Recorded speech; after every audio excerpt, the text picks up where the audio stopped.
what I want to be remembered for is the ability to recognize I need to make a change, the ability to trust my intuition of what that means, and to put them together and stand in faith that you know exactly what you need to do, but you have to be open to support around it. Let me tell you why I say that. So I went the conventional route. I knew I went to conventional route. I got re-diagnosed. So when I went back to my oncologist, they then placed me on a drug that in my career, I helped validate as standard of care, meaning my entire day was spent on the morbidity and the mortality and the statistics of how effective that drug was. So when they put me on that drug and I was 45 years old, I got diagnosed at 40 on my baseline mammogram with no family history. But here I am, 45, now deemed metastatic. So I had cancer in my bone. I had cancer, in my lymph nodes. I'm placed on this drug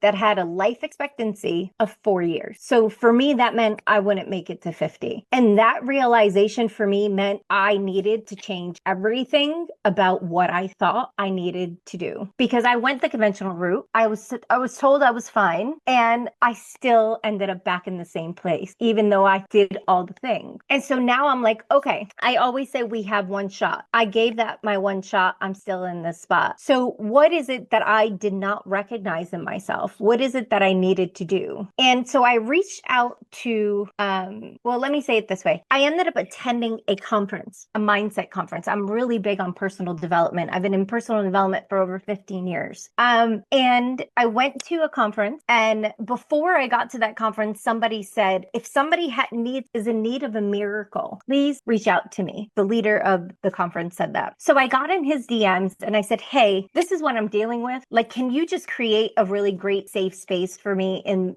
during the weekend? That's all I wanted, right? Well, I didn't recognize that he was going to put together a healing circle, an energy circle. So I got to this meeting. He cleared out the room on the second day. He put me in the middle of the room on top of one of those speaker boxes. There were about 125 people. He invited all of the women to form a circle around me, and he invited them all to touch. And then the ones that were near me touched me. He then invited the men, and he said, if the woman in front of you is accepting of you touching her, then close the circle. If not, just generate your energy. And so here I am in this middle of this community, this beautiful community that believes that healing is possible, that believes that your thoughts and your words matter. And they poured into me healing energy, the belief that I can be cured, the belief that I am worthy, all the things that I kind of couldn't give to myself, right? And 2 weeks later, I went for a PET scan, and one of the lesions in my bone shrunk